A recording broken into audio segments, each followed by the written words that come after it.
Leonard Washington's mop hit the marble floor with a wet slap. The Ashford Foundation Gala was in full swing. Rich people in diamonds and designer suits. He was just the janitor, invisible. "Get away from me with that dirty rag!" Mrs. Patricia Hawthorne recoiled like he carried a disease. Her voice was loud, intentional. "People like you belong in the back." Guests turned. Some smiled. Leonard kept his eyes down, kept working. But his hands were shaking. Not from the insult. From what he'd just seen upstairs in the hallway. A portrait on the wall. A young woman in an old photograph. The same face he'd kissed goodnight for 27 years. The same birthmark is shaped like a crescent moon. His wife. Dead 3 years now. Her picture. In a billionaire's mansion. Why? Have you ever found something that made your entire life feel like a lie? Leonard was about to discover his wife had a secret worth millions, a secret someone killed to protect. Leonard lived in a studio apartment on the South Side, peeling paint, a radiator that clanged all night, neighbors shouting through thin walls. He'd worked as a janitor for 17 years, different buildings, different faces, same invisible existence.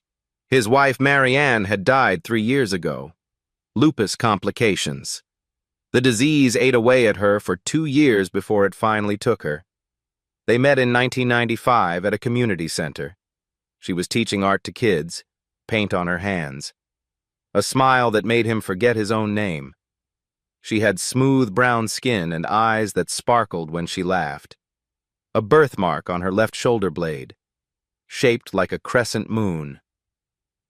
"I was adopted," she'd told him on their 3rd date. "Never knew my real parents.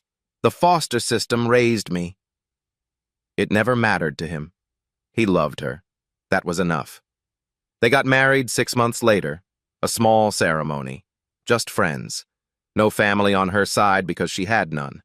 They tried for children. 5 miscarriages in 10 years. Each one carved something out of them. Each one left Marianne a little more hollow, but they held on. To each other, like drowning people clutching driftwood.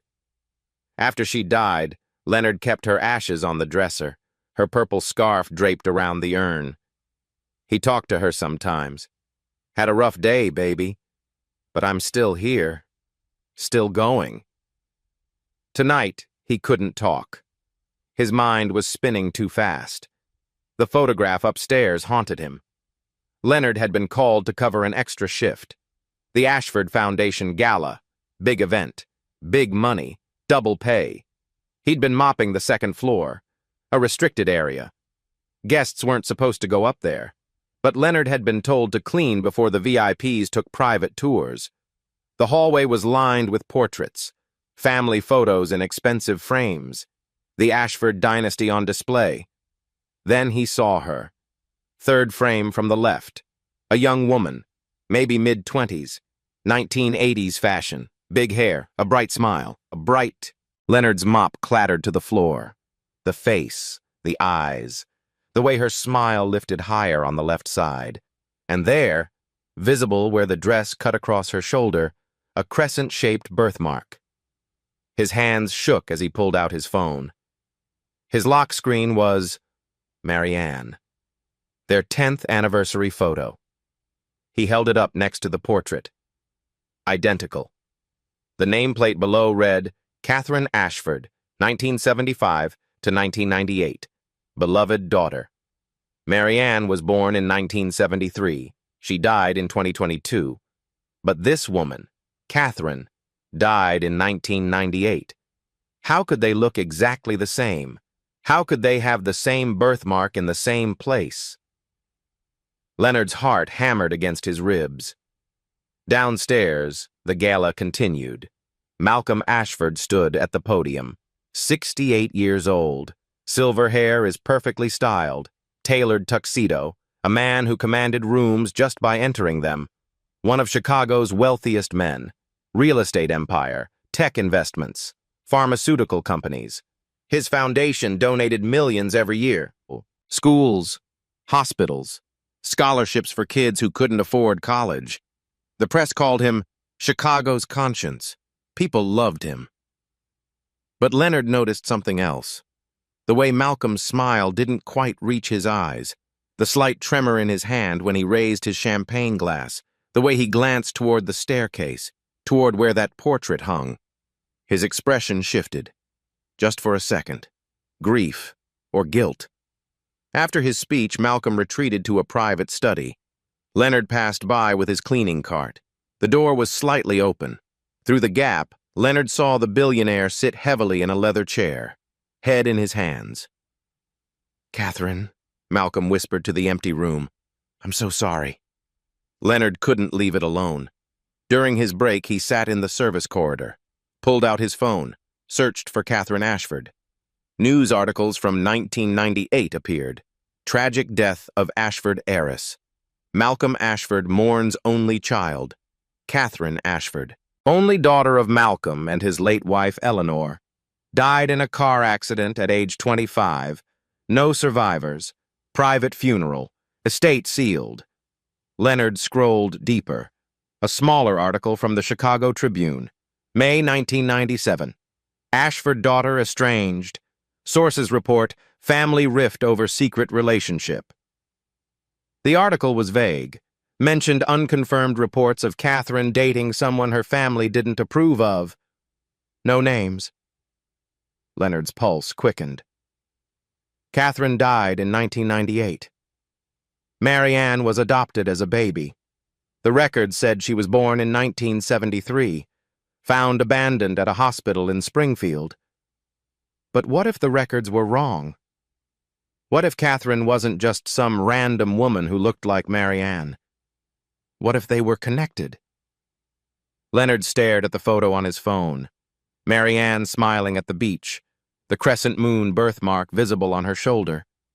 He thought about Malcolm Ashford whispering apologies to a dead daughter.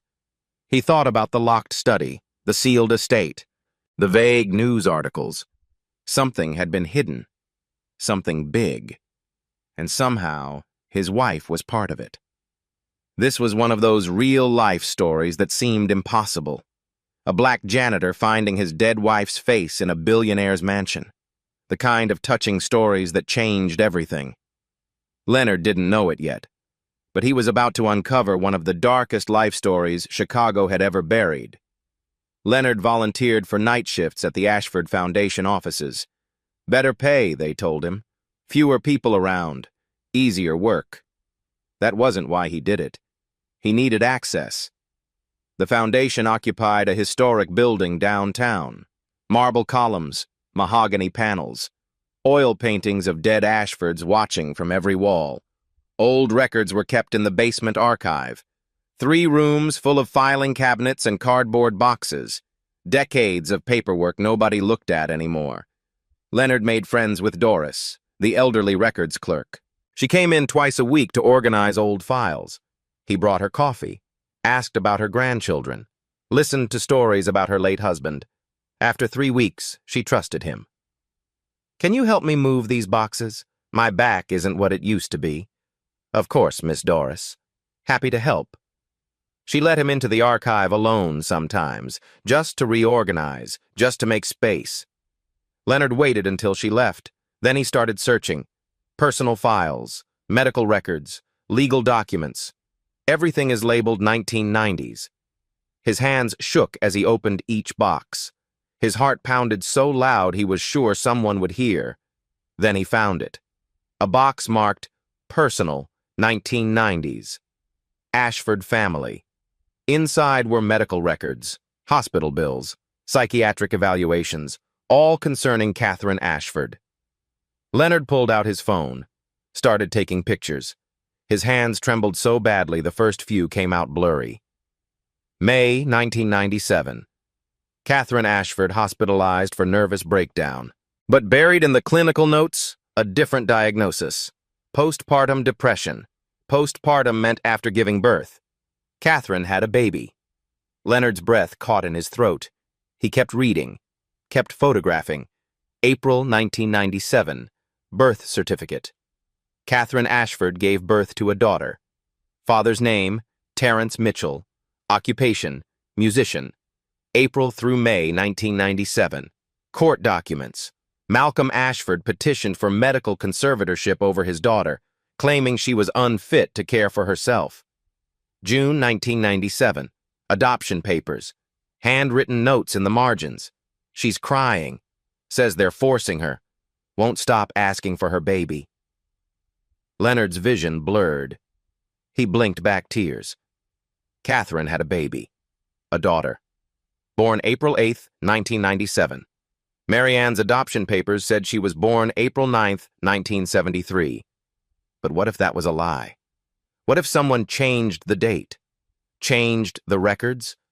Made a newborn baby disappear into the foster system with a fake history? Leonard kept digging. More documents. More proof. Catherine's baby was born at St. Benedict's Hospital in Chicago. Not Springfield. The adoption was handled by James Rutherford, a private attorney. Leonard searched the name on his phone. James Rutherford. Disbarred in 2005 for ethical violations. Details sealed by court order. The baby was transferred to Springfield General 2 days after birth, with falsified paperwork claiming she'd been abandoned. No mother listed. No father listed. Someone went to great lengths to erase this child's connection to the Ashford family. But why? Leonard found a letter paper-clipped to Catherine's psychiatric evaluation. Handwritten. Malcolm's signature at the bottom. Catherine, you're not well. This man, this musician, he's using you. The child will have a better life with a real family. You'll understand when you recover. We're protecting you. We're protecting our name. I'm doing what your mother would have wanted. Rage built in Leonard's chest, hot and sharp.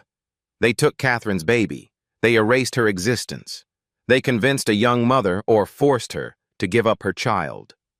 Because the father wasn't suitable. Because he was black. And that child, given a fake birth date, sent to Springfield, adopted into the foster system. That child was Marianne, his wife, the woman he loved for 27 years. She died believing she was unwanted, believing her parents abandoned her. But she wasn't abandoned. She was stolen. Leonard needed more proof. He needed to find Terrence Mitchell. Through social media and public records, Leonard tracked down Terrence Mitchell, 58 years old, living in Detroit, former jazz saxophonist, now taught music at a community college. Leonard called from a payphone outside a gas station. His cell phone felt too risky. The phone rang 4 times. Hello? Mr. Mitchell? My name is Leonard Washington. I need to ask you about Catherine Ashford. Silence on the line. Long enough that Leonard thought the call had dropped. Who are you? I think my wife might have been your daughter. Another pause. Breathing on the other end. Your wife. She died 3 years ago, but I found documents. Catherine Ashford had a baby in April 1997. You were listed as the father. Terrence's voice cracked. They told me Catherine died in childbirth. Both of them. Dead. Malcolm Ashford came to me himself, said if I ever spoke about Catherine or the baby, he'd destroy me. Leonard closed his eyes. I was nobody, a black musician dating his white daughter. He had power, lawyers, money. I was scared. I was 26 years old. I believed him. Catherine didn't die in childbirth. She died a year later. Car accident. Jesus. Terrence sounded shattered. And the baby? I think she survived. I think she was my wife. Marianne. Terrence wept on the phone. Raw, broken sounds. I have a daughter. Had a daughter. I need proof. Do you have anything from back then? Anything that could prove your relationship with Catherine? I have letters, photos. A necklace Catherine gave me. It was her grandmother's. Silver with the Ashford family crest. She said it proved she was serious about us. Can you send it to me? I'll overnight it. 2 days later, a package arrived at Leonard's apartment. Inside were photographs. 25 years old, faded colors, Catherine and Terence together, arms around each other, faces full of love, a silver necklace with an ornate letter A engraved in the center, and letters, dozens of them. Catherine's handwriting, love letters to Terence. Leonard read them all. Each one broke his heart a little more. One letter stopped him cold. Terence, if anything happens to me, please find our daughter. They're going to take her from me. My father says I'm ill, that I can't be trusted. But I'm not crazy. I'm just in love with you, and they can't stand it. If they take our baby, promise me you'll find her. Her birthmark, shaped like a moon on her left shoulder. That's how you'll know her. She's ours. Please don't let her forget she was wanted. Leonard touched the screen of his phone. Marianne's photo, the crescent moon birthmark visible in that beach picture from their honeymoon. Everything fit.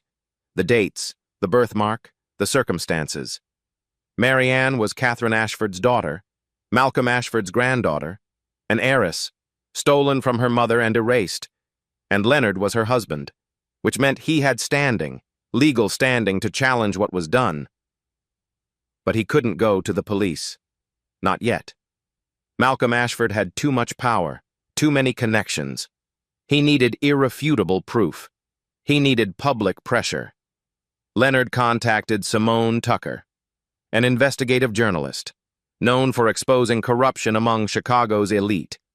She was black, in her 40s, with a reputation for refusing to back down. They met at a diner on the South Side. Leonard laid out everything. Documents, photos, letters, the necklace, Terence's testimony. Simone's eyes widened as she read through it all. If this is true, this is massive. Forced adoption, falsified records, conspiracy to hide a birth. But we need DNA. Marianne was cremated. But you have her ashes? DNA can sometimes be extracted from cremated remains. It's difficult. Not always successful, but it is possible. And we need Malcolm's DNA to compare. Leonard nodded slowly. I can get it. I work in his building. These kinds of black stories, these life stories, they don't come along often. Simone looked at him seriously. This will get dangerous. People with power don't like being exposed. Are you ready for that? Leonard thought about Marianne, about Catherine, about all the years stolen from them. I'm ready. Leonard waited for his opportunity. Malcolm Ashford visited the foundation offices every Wednesday for board meetings, regular as clockwork. Leonard studied his routine. Arrival at 9, coffee in the conference room, meetings until noon, then lunch in his private office. He needed something with Malcolm's DNA, something certain. A coffee cup could work, but lipstick stains from others contaminated shared cups. A napkin was too risky, too much handling. Leonard needed something only Malcolm touched. During one Wednesday meeting, Leonard cleaned the adjacent hallway, stayed close, watched through the door's window. Malcolm removed his reading glasses, set them on the table, rubbed the bridge of his nose. After the meeting ended, board members filed out. Malcolm left last, forgot his glasses on the conference table. Leonard's heart hammered as he entered the empty room. The glasses sat beside a notepad, gold frames. Expensive. His hands shook as he pulled out a cotton swab and small plastic bag. He'd watched YouTube videos on DNA collection, felt ridiculous doing it, but he swabbed the nose pads carefully. The temple arms where they touched Malcolm's skin and hair. Sealed the bag, slipped it into his pocket. Are you looking for something? Leonard jumped, nearly dropped the bag. Victor Ashford stood in the doorway. Malcolm's nephew, the foundation's CFO, mid-30s with cold, calculating eyes. Just cleaning, sir. Leonard kept his voice steady. Looked like you were touching Mr. Ashford's personal items. I was moving them to wipe down the table, sir. Victor stepped closer, studied Leonard's face. I've seen you around more than usual. Extra shifts. Late nights. What are you really doing here? Just working, sir. I need the hours. Victor's eyes narrowed. My uncle is a generous man, but he doesn't tolerate people taking advantage. You understand? Yes, sir. I'm watching you. Step out of line once, and you're gone. Victor left, but his threat hung in the air. Leonard exhaled slowly. His hands were still shaking. He was running out of time. Simone had connections with a private lab, a place that handled sensitive cases, paternity disputes, criminal investigations. They knew discretion. Extracting DNA from cremated remains was difficult. The heat destroyed most genetic material, but sometimes fragments survived. Small pieces, enough for comparison. The lab technician was skeptical. I can't promise anything. Cremation reaches temperatures over 1,400 degrees. Most DNA is destroyed. But you can try? I can try. 2 weeks later, Simone called. We got it. Not perfect. Partial profile. But enough. Leonard met her at the same diner. She slid a folder across the table. Inside were lab results, charts, numbers. Technical language Leonard didn't understand, but one line was clear. DNA comparison between Sample A, Marianne Washington, and Sample B, Malcolm Ashford. Probability of first-degree kinship, grandparent to grandchild, 99.8%. Leonard stared at the paper, his vision blurred. It was real, all of it. Marianne was Malcolm's granddaughter. She had a family, real family, rich family. She died believing she was alone in the world, an orphan nobody wanted. But she was an heiress. She was wanted. By her mother, by her father. She was stolen. This is everything we need, Simone said. But we need more than just proof. We need to understand why. What was Malcolm hiding? Why go to such lengths? There's something we're still missing, Leonard agreed. Leonard returned to the archives, more desperate now, more reckless. He found a locked cabinet in the back corner, old, heavy, the kind that required a key. He used a screwdriver from his cleaning cart, jimmied the lock. It broke with a crack that sounded too loud. Inside were personal effects, a jewelry box, a hairbrush, a leather-bound diary. Catherine's diary. Leonard's hands trembled as he opened it. The pages were yellowed. The ink faded in places, but Catherine's voice came through, clear and heartbreaking. November 1996. I met someone. Terrence. He plays saxophone at the Blue Note. Dad would hate him, not because he's not wonderful, but because he's black and not our kind. I don't care. I love him. March 1997. I'm pregnant. I'm terrified to tell Dad. Mom died last year and he's been so controlling. Wants me to marry Preston Whitmore. Old money. Corporate lawyer. Someone appropriate. But I love Terrence. I want this baby. April 1997. They took her. The moment she was born, Dad had lawyers there. He said I was hysterical. Postpartum psychosis. He had me committed. Terrence was threatened. Dad said he'd have him arrested for taking advantage of me. I held my baby for 5 minutes. 5 minutes. She had a birthmark shaped like a moon, just like Mom's. I screamed that she was mine, but they sedated me. June 1997. I signed the papers. I had no choice. Dad said if I didn't, he'd make sure I never got out of the facility. He'd have me declared incompetent permanently. At least this way, he said, someone good would adopt her. But I know the truth. He just wants her erased. Evidence of his daughter's shame. I hate him. September 1998. The last entry. I'm getting her back. I hired a private investigator. I found where they placed her. Springfield. I'm going tomorrow. I don't care if Dad disowns me. She's my daughter. The entries stopped. The next day, Catherine died. Leonard requested the police report on Catherine's accident. It was public record. Took 2 weeks to arrive. The report was thin. Too thin. Single car accident on Route 29. Rural road outside Springfield. Catherine's car went off a bridge into the river.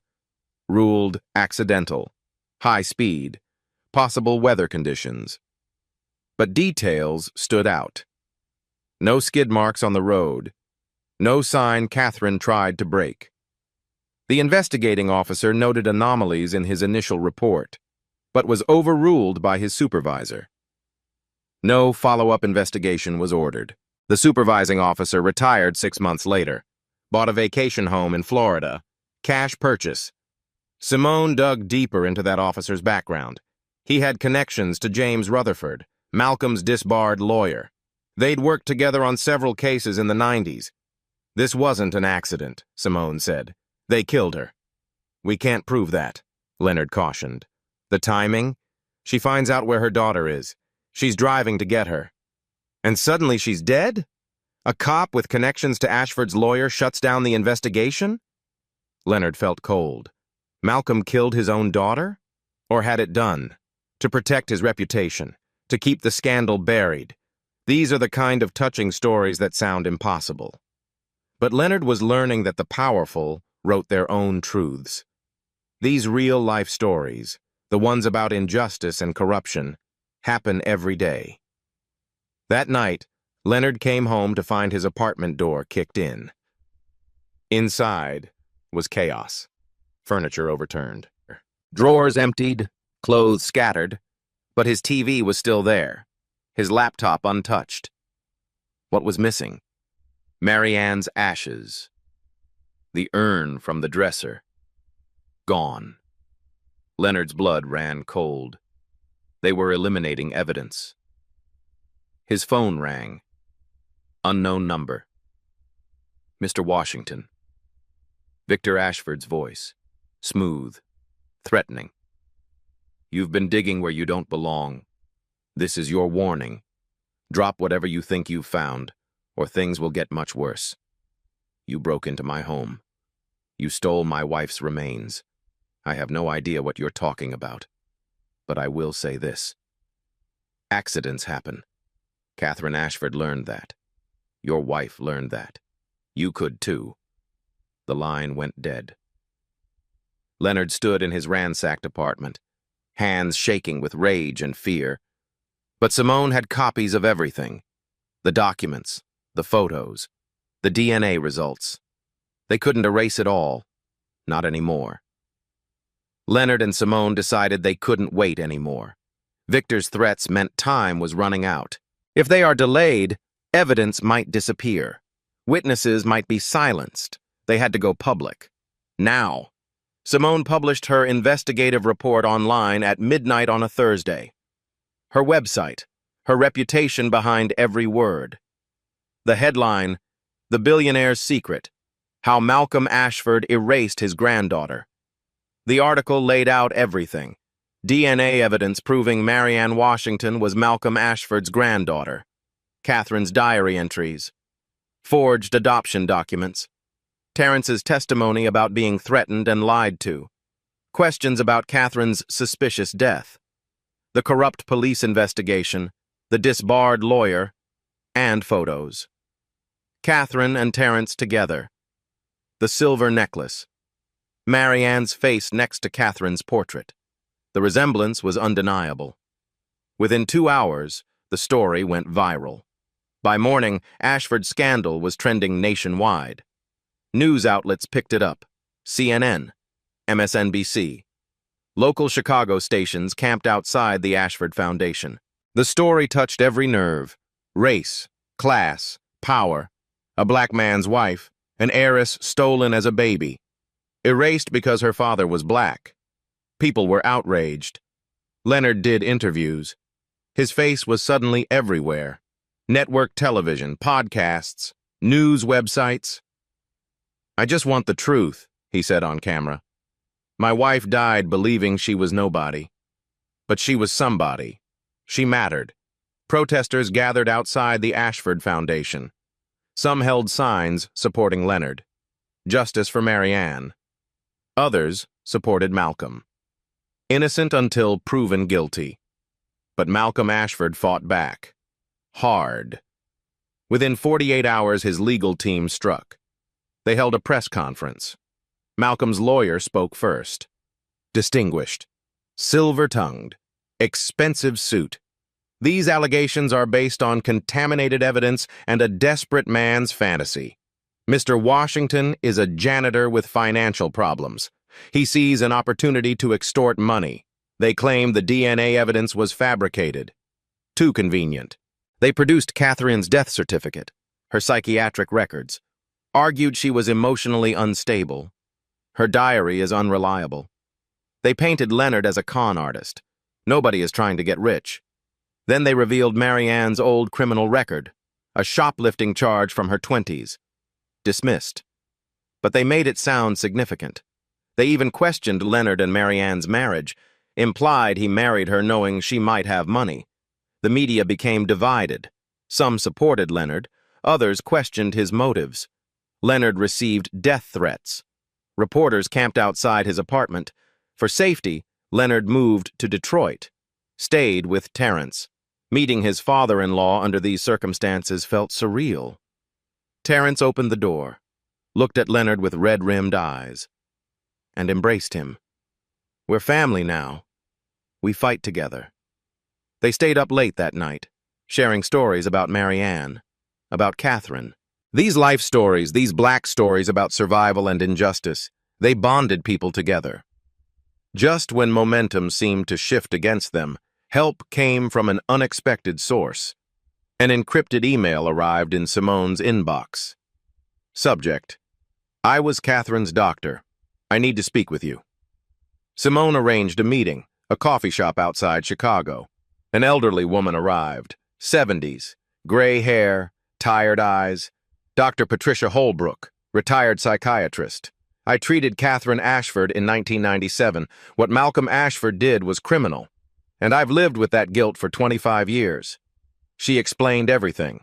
Catherine was not psychotic. She was not a danger to herself or her baby. She had postpartum depression. Treatable. She was capable of caring for her child. "Then why did you sign off on her incompetency?" Simone asked. Dr. Holbrook's face filled with shame. "Malcolm Ashford donated millions to our facility. He made it clear, if I didn't sign, funding would disappear. I'd lose my license. He had lawyers ready." She paused. "I was a coward. I signed those papers knowing they were lies." "And then she died," Leonard said quietly. "Yes." Dr. Holbrook's voice cracked. "Catherine told me the week before she died that she'd found her daughter. She was planning to take the case to court, to expose everything. Then she was dead."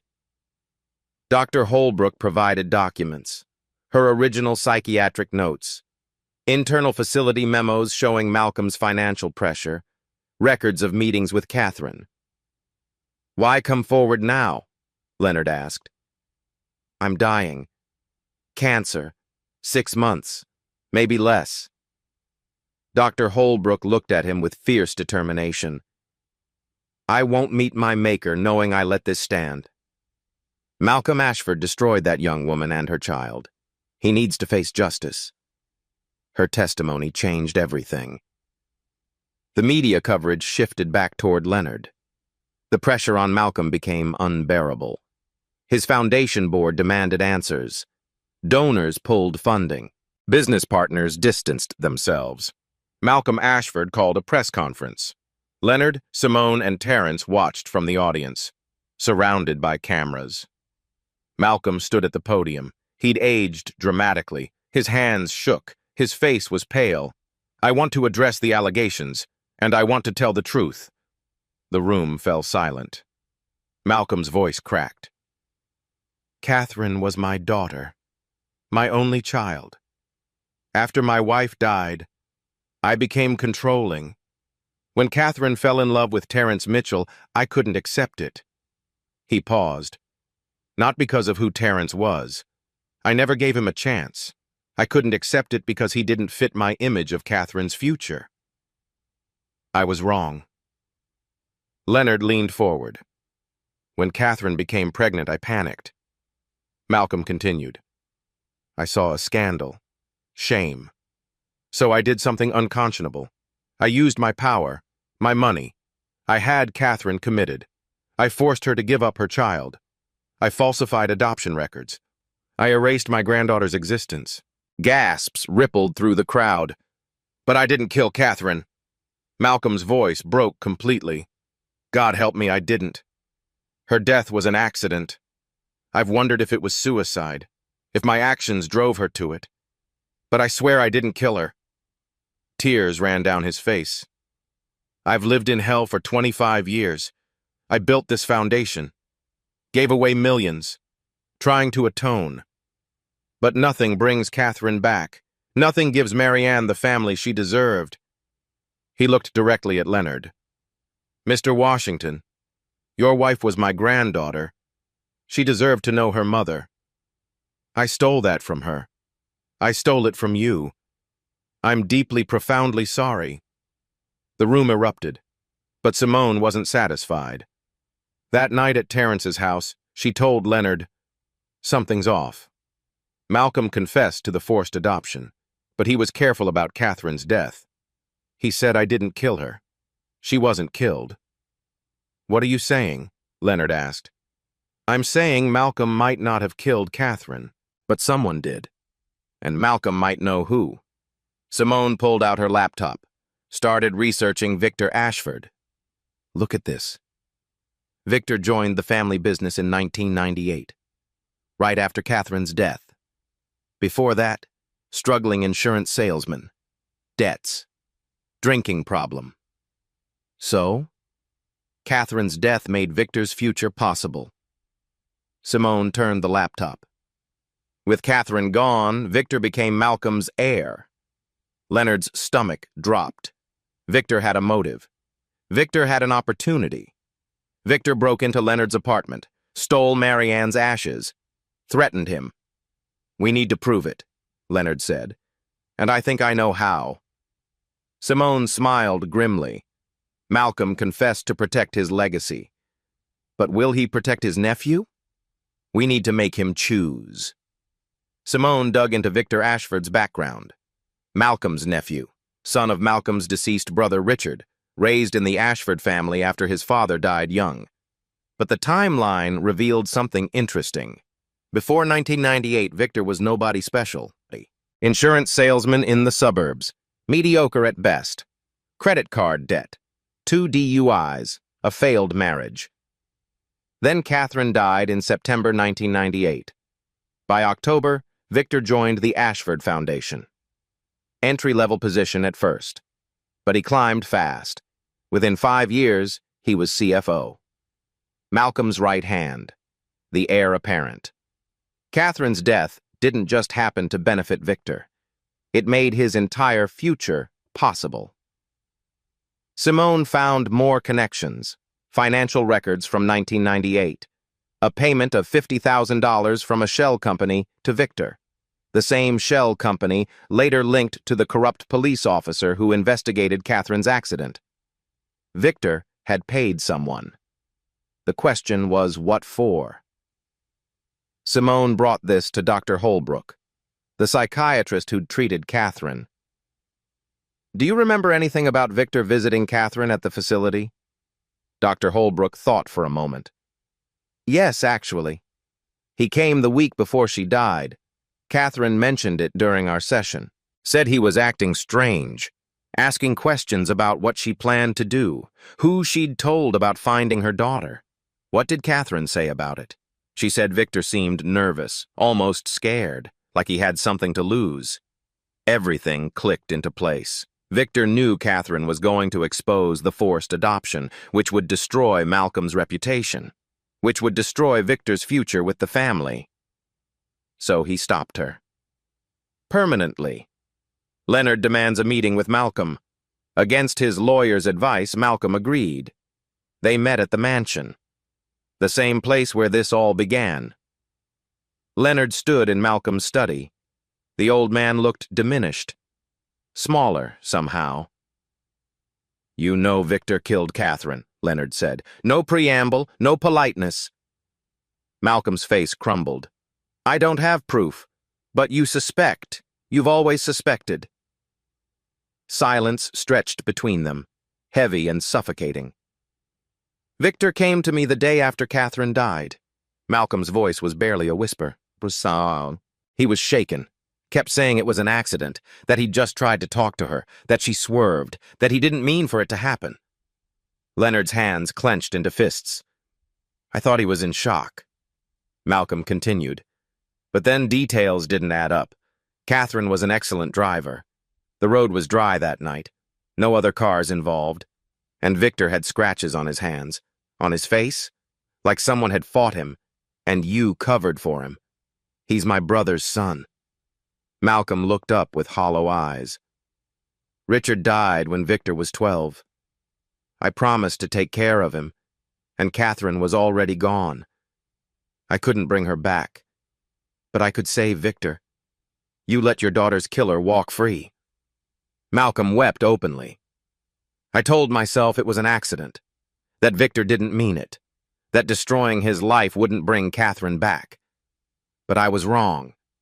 I've been a coward twice, once when I took Catherine's baby, again when I protected her killer. Where are my wife's ashes?" "Victor stole them." Malcolm looked up, genuinely shocked. "What?" "Victor broke into my apartment, took Marianne's ashes. I didn't know. I swear." Malcolm's voice cracked. "Victor's been acting independently. I've been too weak to stop him." Leonard's anger crystallized into cold resolve. "Then help me now.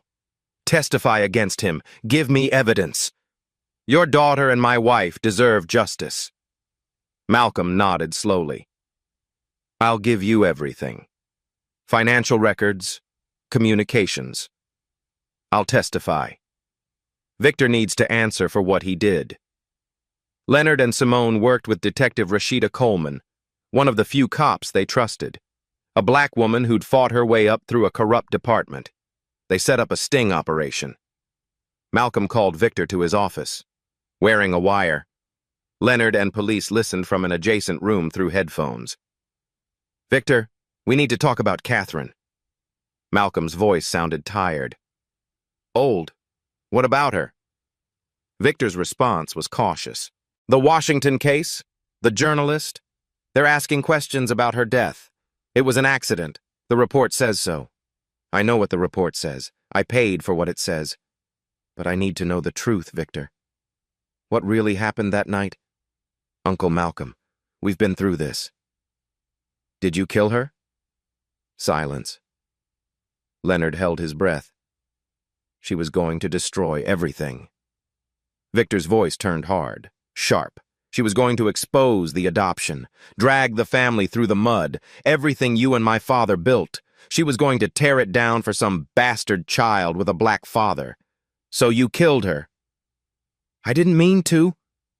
Victor's voice rose. "I just wanted to talk to her, to make her understand." But she wouldn't listen. She tried to drive away. I grabbed the wheel. We struggled. The car went off the road. Leonard's hands shook with rage. "It was an accident," Victor insisted. "You let me think it was just bad luck." Malcolm's voice broke. "You let me grieve thinking my daughter died because of my actions. Not yours. Because you would have turned me in," Victor shouted. "You've always loved Catherine more than me. Even dead, she's more important to you." The door burst open. Detective Coleman and 2 officers entered. "Victor Ashford, you're under arrest for the murder of Catherine Ashford." Victor's face went pale, then red with fury. "You did this!" he screamed at Malcolm as they handcuffed him. "You destroyed her first. I just finished what you started." They dragged him out, still screaming, still blaming everyone but himself. Malcolm sat in his chair, head in his hands, weeping. The full truth emerged in the media. Malcolm Ashford forced his daughter to give up her baby because of racism and classism. Victor Ashford killed Catherine to protect his inheritance. Malcolm covered up the murder for 25 years. An innocent woman, Marianne Washington, died never knowing she was an heiress, stolen from her mother at birth. Public outrage was unprecedented. The Ashford Foundation Board forced Malcolm to resign. Criminal charges were filed against him. Obstruction of justice, conspiracy. But something unexpected happened. The public rallied around Leonard. Crowdfunding campaigns raised hundreds of thousands of dollars. People sent letters, shared their own stories of adoption, of loss, of stolen family connections. These touching stories, these real-life stories of injustice, they created a movement. Terrence appeared on national television. My daughter was taken from me and her mother. We were told she was dead. She grew up believing she was unwanted, but she was wanted. She was loved. And even though she's gone, I want everyone to know. Marianne Washington was my daughter. She mattered. The governor of Illinois ordered a review. All private adoptions handled by James Rutherford and his associates. They found dozens of cases with irregularities, mostly involving babies of color, placed without proper consent, records falsified. Families began to reconnect, stolen identities restored. Marianne's story became a catalyst for reform. These black stories, these life stories of people fighting against corrupt systems, they changed laws. They changed lives. Leonard stood outside the courthouse. Reporters surrounded him. This isn't just about my wife anymore. This is about every child stolen from their family. Every parent told their baby died. Every person who grew up believing they weren't wanted. He looked directly into the cameras. Marianne died believing she was alone. But she wasn't. And because of her story, hundreds of other families are finding each other. That's her legacy. That's what matters now. Victor Ashford's trial became a media spectacle. Every major network covered it.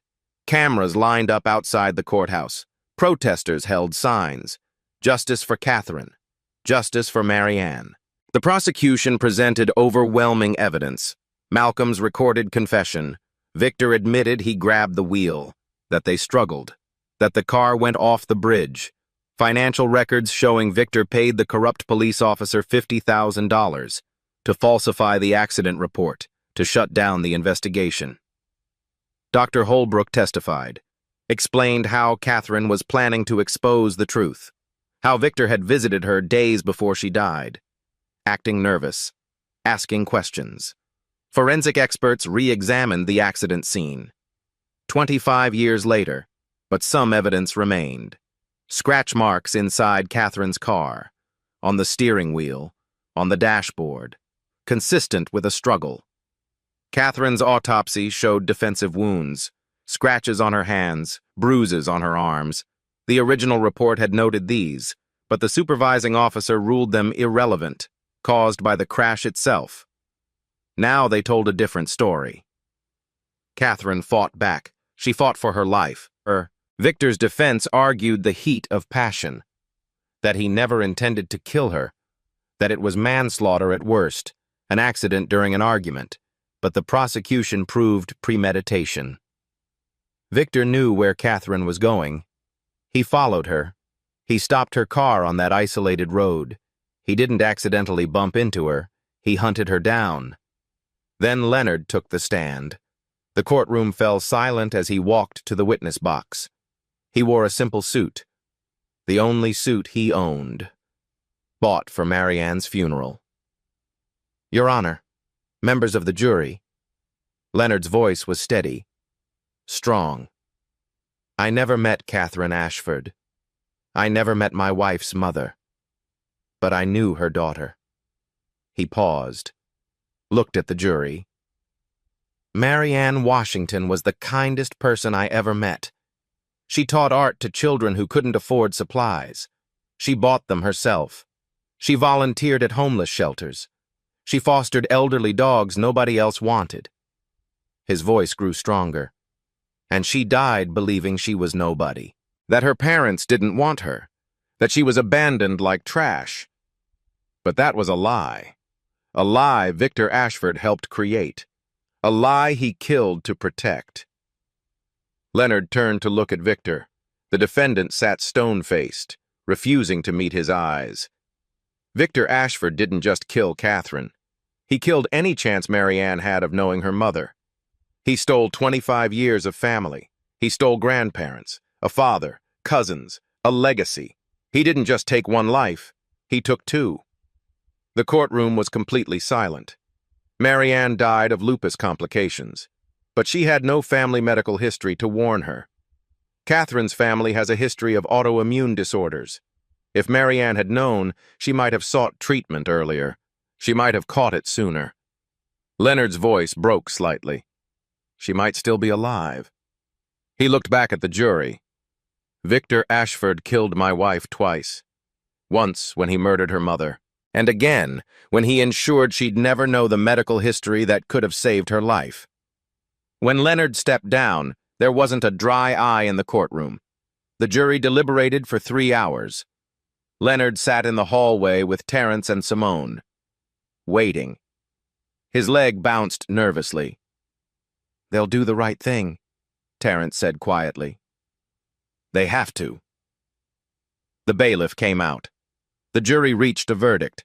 They filed back into the courtroom. Victor Ashford stood, his lawyer beside him. For the first time, Leonard saw fear in Victor's eyes. "On the count of murder in the second degree, how do you find?" The jury foreman stood. "An older black woman, a retired teacher. We find the defendant guilty." The courtroom erupted. Cheers, crying. Victor's face went pale. "On the count of conspiracy, how do you find?" "Guilty." "On the count of obstruction of justice, how do you find?" "Guilty." The judge banged his gavel. Sentencing would come later. But everyone knew. Victor Ashford was going to prison, for a long time. As they led him away in handcuffs, Victor looked at Leonard, pure hatred in his eyes. But Leonard felt nothing. Just exhaustion. Just a quiet, profound sense that something had finally been set right. Malcolm's trial was separate, shorter. He pleaded guilty to obstruction of justice, conspiracy to cover up a crime. He didn't fight, didn't try to minimize what he'd done. His lawyer argued for leniency. Malcolm's age, his cooperation, his charitable work. The prosecution argued he'd used his wealth and power to pervert justice for 25 years. The judge sentenced him to 5 years, eligible for parole after 3 given his age and cooperation. Before sentencing, Malcolm requested to speak with Leonard. They met in a courthouse conference room. Malcolm looked like he'd aged a decade. "I've signed over half my estate to a trust in Marianne's name." Malcolm's voice was hoarse. "You're the executor. The money will go to causes she cared about. Foster care reform, adoption rights, lupus research." Leonard said nothing. "I know it doesn't fix anything," Malcolm continued. "Catherine is gone. Marianne is gone. I can't bring them back. But I can make sure their story means something. I can make sure other families don't get torn apart the way ours was." "Why?" Leonard finally spoke. "Why did you do it?" "Really?" Malcolm's face contorted with grief. Pride. Fear. "I thought I was protecting my daughter from a mistake. But the truth was I was protecting myself, from having a black son-in-law, from what my friends would say, from losing control of the perfect life I'd built." He looked at Leonard with genuine remorse. "You loved her, Marianne. You loved her the way I should have loved Catherine, unconditionally. I did. I hope someday you can forgive me, not for me, for Marianne, so her memory isn't poisoned by my sins." Leonard stood to leave. At the door, he paused. "Marianne would have forgiven you. She had that kind of heart. She believed everyone deserved a second chance. I'm not there yet. But maybe someday. It wasn't an absolution, but it wasn't damnation either. Police searched Victor's properties, found Marianne's ashes in a storage unit, hidden behind boxes. Victor had planned to destroy them, but never got the chance. The urn was returned to Leonard, battered but intact. He broke down when he held it again, Terrence's arm around his shoulders. "She's home," Terrence said quietly. They held a proper memorial service, something Marianne never had. Hundreds attended, people whose lives she touched, foster children she'd mentored, shelter volunteers she'd worked with, strangers who'd followed her story and felt connected to her. Simone gave a eulogy. Marianne Washington was denied her birthright, her heritage, her family. But she created a family wherever she went. She loved fiercely. She gave freely. And her story, the injustice of it, the tragedy, has sparked changes that will protect thousands of other families. Marianne's case became the catalyst for landmark legislation, the Marianne Washington Adoption Rights Act. Mandatory DNA database for adoptees to find biological families, prohibition of forced adoptions, transparency requirements, criminalization of falsifying adoption records, medical history access for adoptees. The bill passed with bipartisan support. The governor signed it in a ceremony. Leonard, Terrence, and dozens of adoption reform advocates attended. "This is for every child who was told they weren't wanted," the governor said. "For every family torn apart by prejudice, by classism, by systems that valued reputation over truth. This is for Marianne Washington, who deserved to know she was loved." Leonard accepted the pen used to sign the bill. He'd keep it with Marianne's ashes, a symbol that her death meant something, changed something. 6 months after the trials, Leonard and Terrence stood outside a newly opened community center in South Chicago. The sign above the door read, "The Marianne Washington Center for Arts and Family Services, funded by Malcolm's Trust, designed by Leonard and Terrence, built on the ashes of tragedy." The center offered free art classes for underprivileged children, adoption support services, family reunification counseling, lupus screening and support groups. Everything Marianne would have loved. Terrence taught music here twice a week, saxophone lessons, the same instrument he played when he fell in love with Catherine. Leonard helped run the adoption services, connecting families, sharing resources, telling his story so others wouldn't suffer the same fate. They'd found purpose in their shared loss. A young woman approached, about the age Marianne would have been when Leonard met her. She held her daughter's hand. The little girl clutched a painting. "Mr. Washington?" The woman smiled. "I just wanted to say thank you. My sister was adopted. Because of the new laws, we found each other last month, after 30 years apart." Leonard's chest tightened with emotion. "I'm glad. That's what she would have wanted. Your wife's story brought us back together." The woman's eyes filled with tears. "She saved my family." After the woman left, Terrence put his hand on Leonard's shoulder. "She's helping people, even now." Leonard nodded, couldn't speak past the lump in his throat. Malcolm, released on parole after serving 3 years, contacted Leonard. He was fragile now, moved to a modest apartment, most of his fortune gone to restitution and the trust. They met at a quiet coffee shop. "I found something." Malcolm's hands shook as he placed a small box on the table. It was Catherine's. "My mother's engagement ring. She gave it to Catherine when she turned 18. Leonard opened the box. The ring was simple, elegant. A sapphire surrounded by small diamonds. Catherine was wearing it the night she died. Malcolm's voice cracked. "It's been in police evidence all these years. Just returned. It should have gone to Marianne. It should go to her family now." Leonard accepted it. "Thank you." "How is the center?" Malcolm asked. "Thriving. We've helped reunite 43 families so far. Tears filled Malcolm's eyes. Good. That's good. They would never be family. The wounds were too deep. But there was understanding. Two men who loved the same woman in different ways, both shaped by her loss. Leonard decided it was time to let Mary Ann go. With Terence beside him, he returned to the beach where they'd honeymooned, where that photo with her birthmark had been taken, the place she'd been happiest. They scattered her ashes at sunset. Terence played My One and Only Love on his saxophone.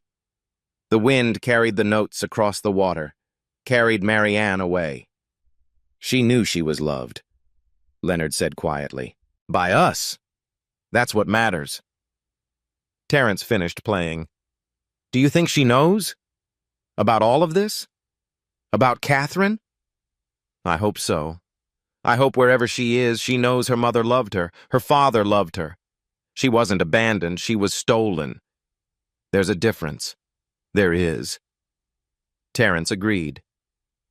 They stood in silence, watching the waves. For the first time since finding that photograph, Leonard felt something like peace. The truth had been told. Justice had been served. Mary Ann's legacy lived on in the center, in the law, in the families being reunited. She wasn't forgotten. She wasn't erased. She mattered. Leonard thought about all the touching stories he'd heard at the center. The black stories of families torn apart by systems designed to keep them separated. The life stories of people who fought back, who refused to be invisible. Mary Ann's story was one of them now, part of something bigger, and that meant everything. Leonard Washington asked a simple question. Why is my wife's photo in your mansion? That question unraveled decades of lies, exposed a system built on prejudice, brought down an empire built on stolen love. But more than that, it gave Mary Ann Washington back her name, her story, her truth. She was wanted. She was loved. She was somebody. And in the end, that's all any of us really need to know. That we mattered to someone. That our story was worth telling. That love, real love, survives even the worst injustice. If Mary Ann's story touched your heart, share it. Let others know that every person has value. That every family deserves truth. That justice, even delayed, is worth fighting for. Subscribe to Black Tales Stories to hear more real-life stories like this. Stories of courage, of survival, of love that refuses to die. Because these stories, these life stories of ordinary people doing extraordinary things, they change the world. One truth at a time.